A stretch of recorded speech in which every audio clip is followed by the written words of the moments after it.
I just can't take it anymore. That alleged mother of mine still thinks she can control me, despite the fact that I'm almost 1 month away from turning 35?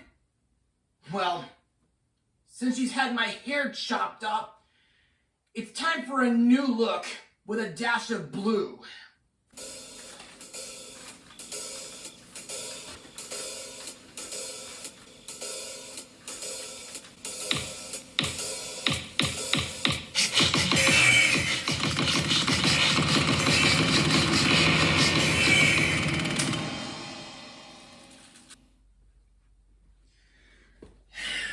Yep, this is me, all right. Well, let's get today's newest episode started. Cue the logo.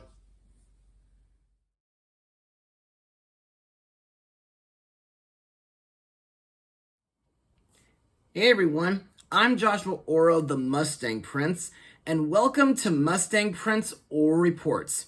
Now, as most of you know, 2024 was the previous year of the Dragon Zodiac, which to me was pretty cool and all.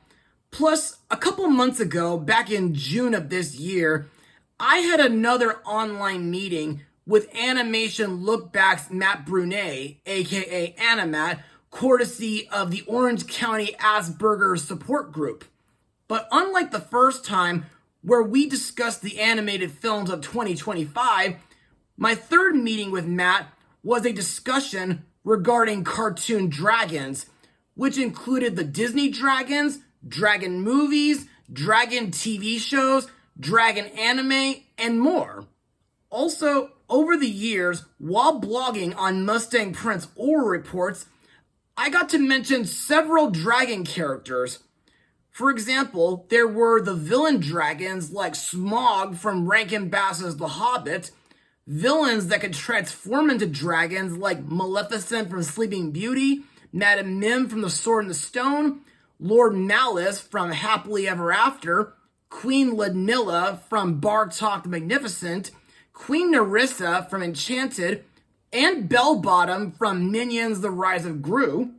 Dragons that served as final obstacles like the dragon from The Pagemaster, the Jabberwocky from Tim Burton's Alice in Wonderland, and the Cursed Dragon from Pixar's Onward. Dragons that serve as supporting characters like Elliot from Pete's Dragon, Matches from Scooby-Doo and the Ghoul School, Mushu from Mulan, Sisu from Raya and the Last Dragon, Long from Wish Dragon, and Longdanza from Dragon Keeper. And there also have been dragon characters that went from antagonists to allies, like Dragon from Shrek, and Burner, aka Bernie from The Seventh Dwarf. Good characters that could transform into dragons, like Haku from Miyazaki's Spirited Away, Nimona from Nimona, and Minstrel from The Tiger's Apprentice. Characters who were cursed to be dragons, like Chen from the Ninth Swan Princess movie, and Jonathan in Hotel Transylvania Transformania. Dragons from the MCU, like the Flame Dragon and the Great Protector.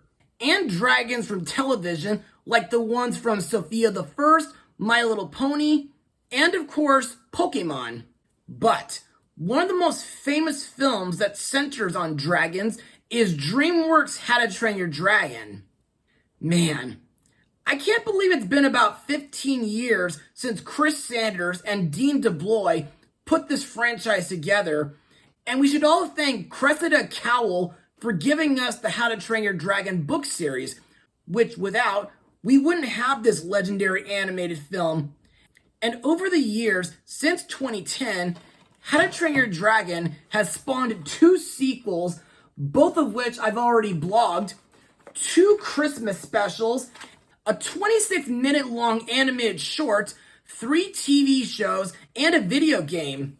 Also, not too long ago, Universal Studios opened up a new park in Orlando, Florida called Epic Universe, which features gateways to worlds dedicated to video games, classic horror, Harry Potter, and of course, How to Train Your Dragon.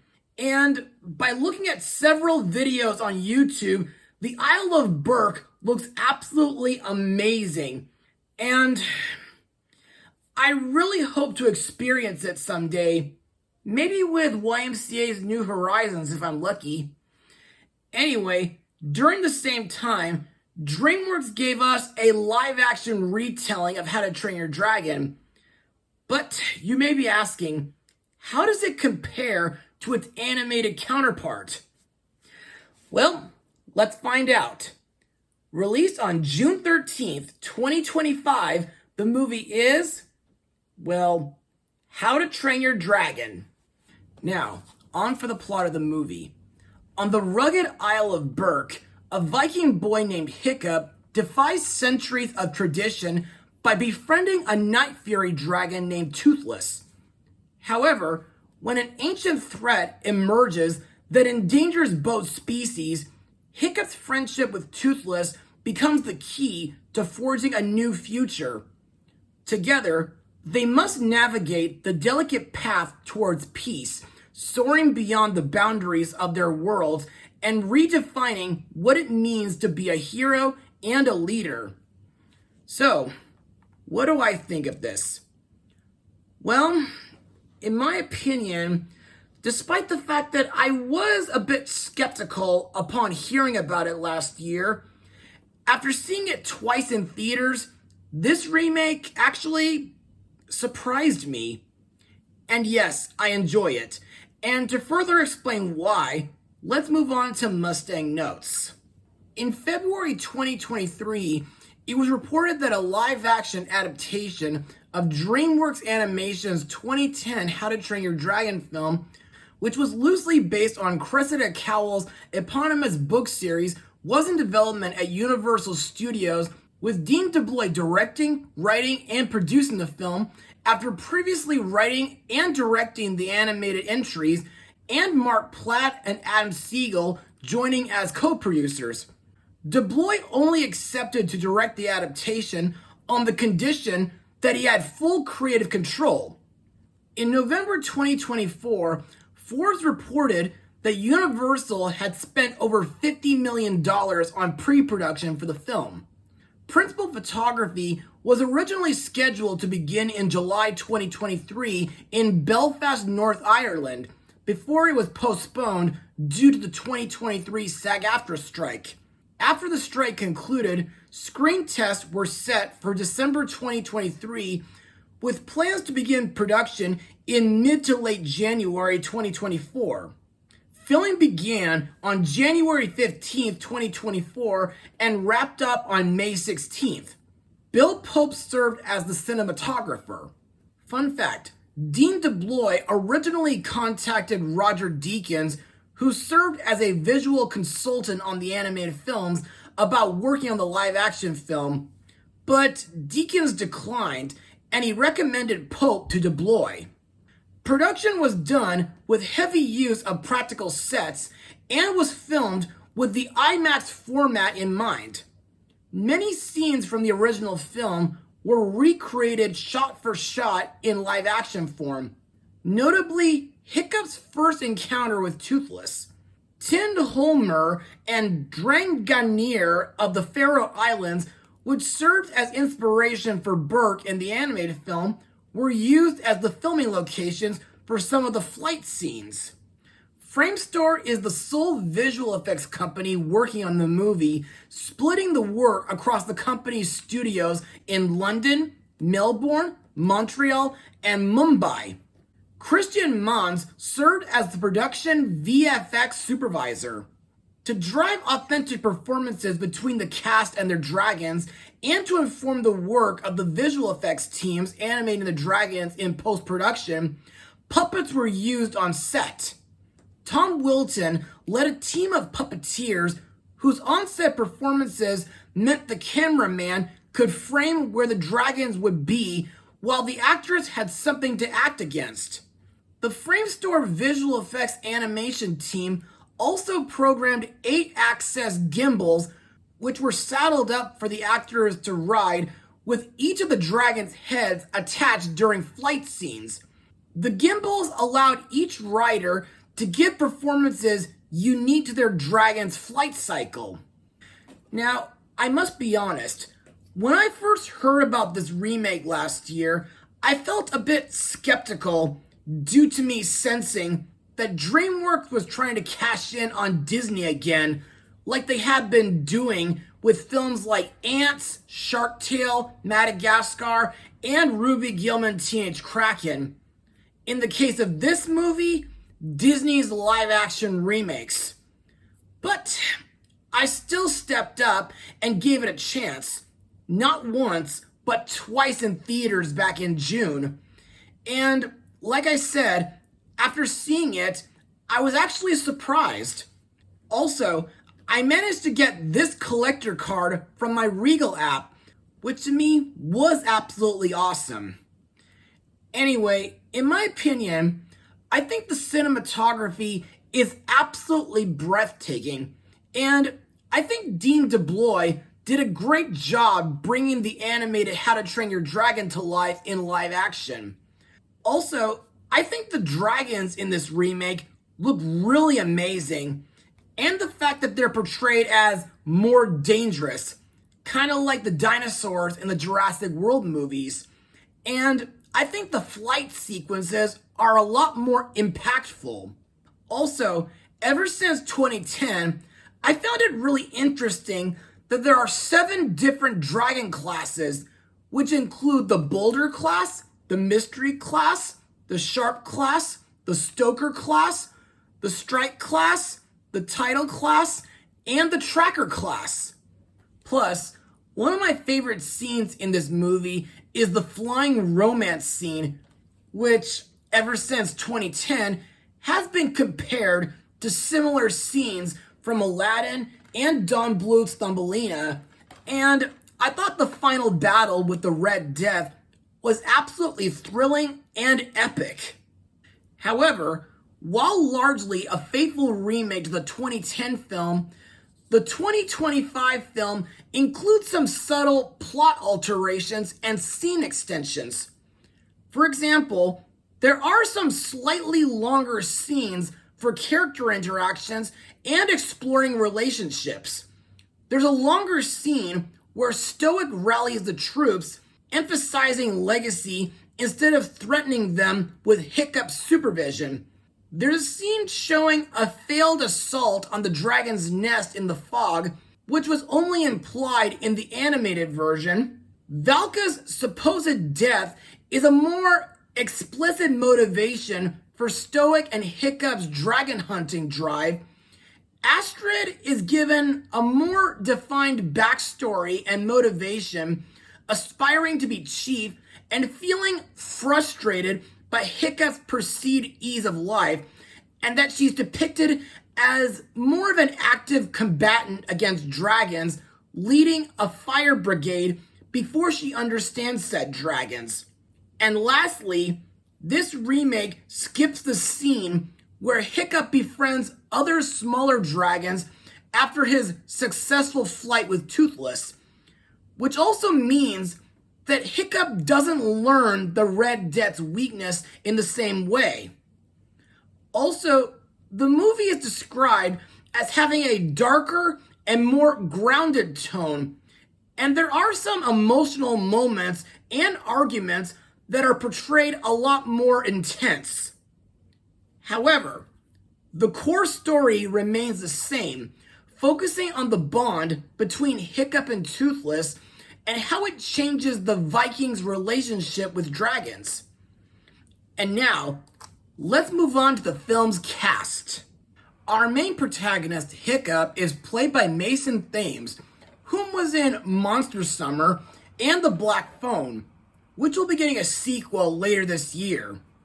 Hiccup is an unconventional Viking who forms an unlikely friendship with a Night Fury dragon that he names Toothless, ultimately challenging the dragon hunting traditions of his village. This relationship becomes key to finding a new path forward for both Vikings and dragons as they face a looming threat.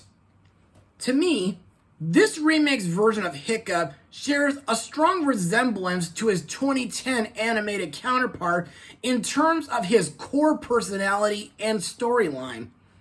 Plus, Mason Thames captures the character's initial awkwardness and empathetic nature.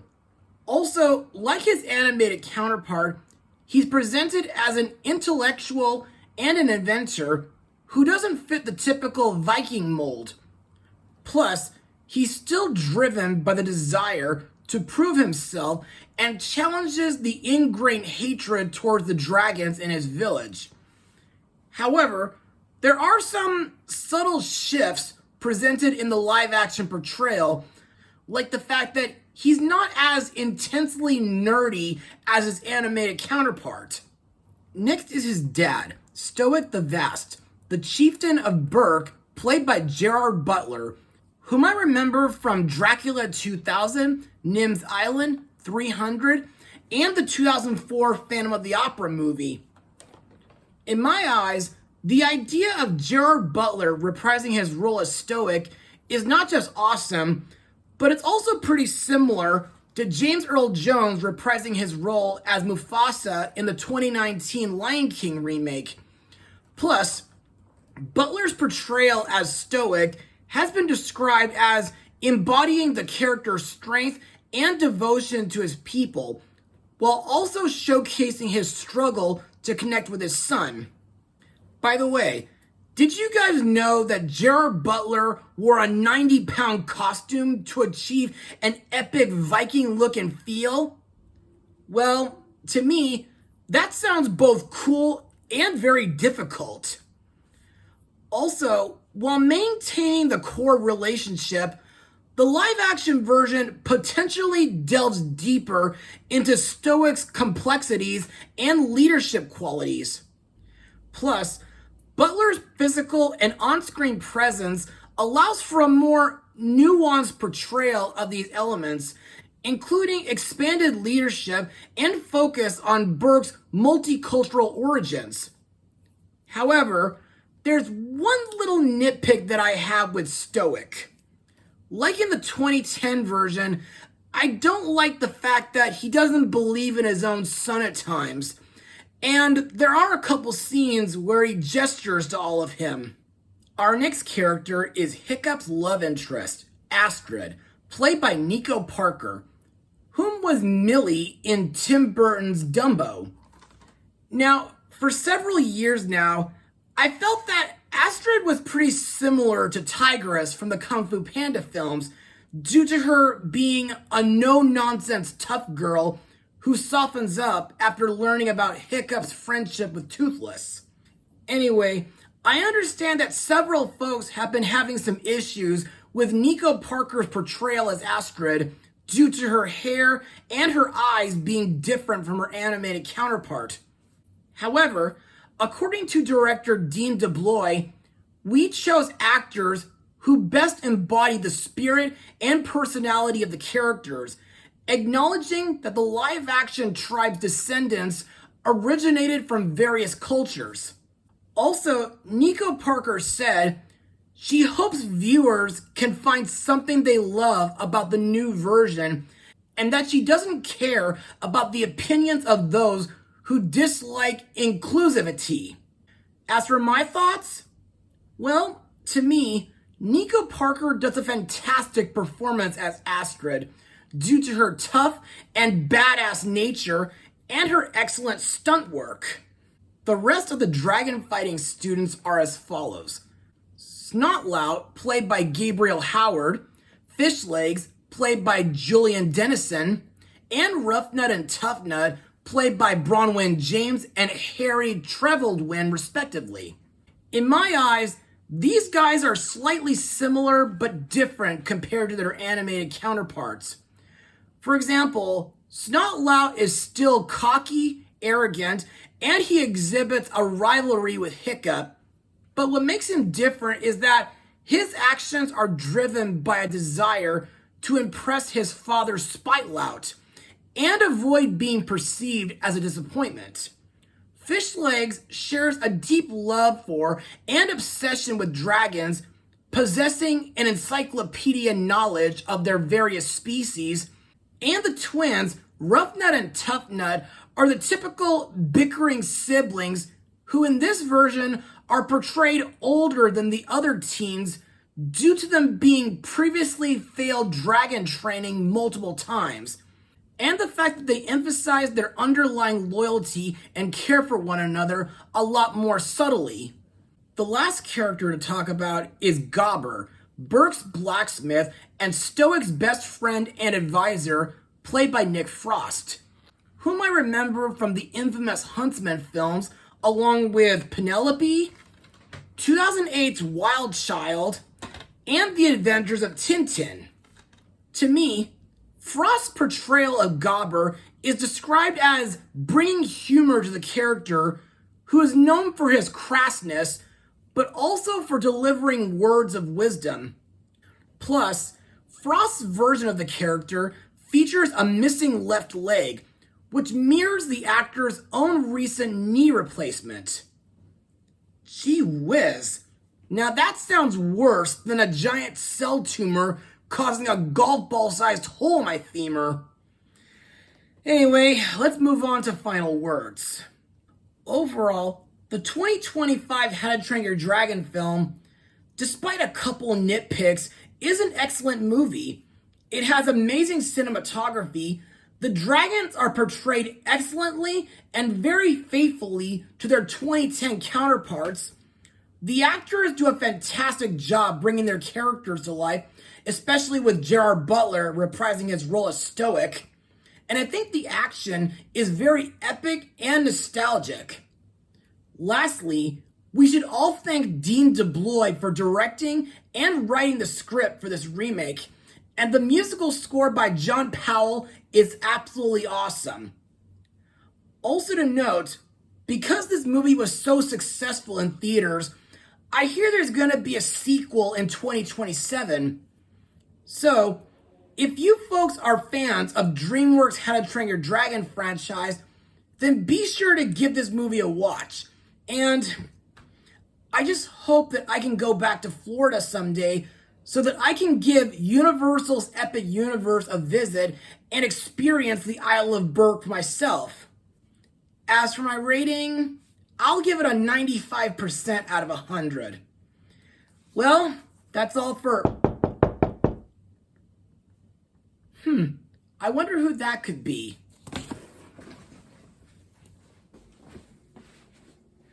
Soxaja? Yo, Joshua. Is this a bad time? Well, kind of. But anyway, are you getting any closer to finding a cure for the doom spell that's set to impact my heart by the end of December? Well, not quite yet, but I did find someone who might be willing to help us.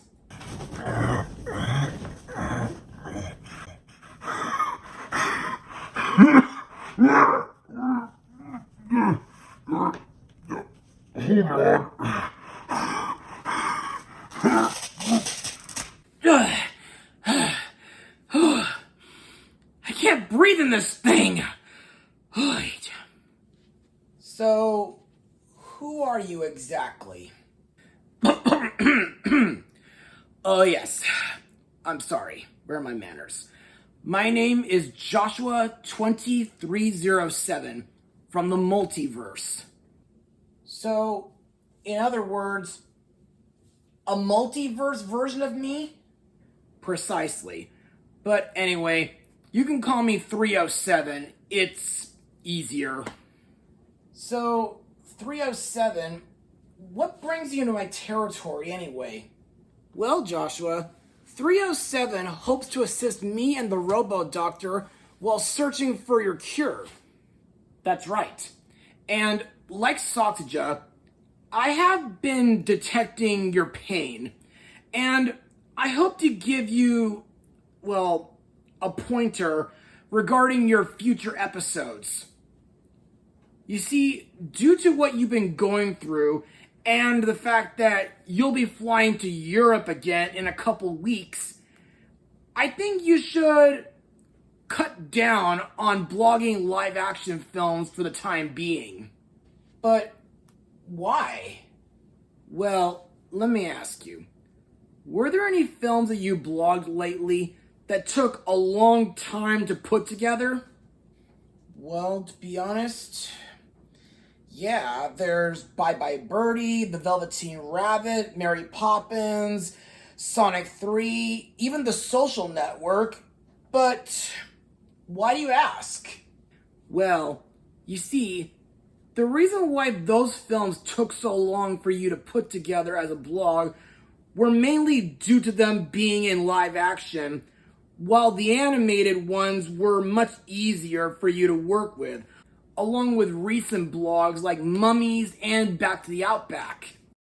So, let me get this straight. You guys want me to blog less live action films and focus more on animated films for time restraints? I think 307 may have a point, young prince. Besides, it should be able to help you get over your health stress until a cure for the COVID welder's doom curse can be found. But you can blog a live action film only once a month, if you'd like to, though. Okay then. I guess that should be a good idea for a while. Anyway, to all my viewers at home, be sure to join me for my next blog, Mustang Power.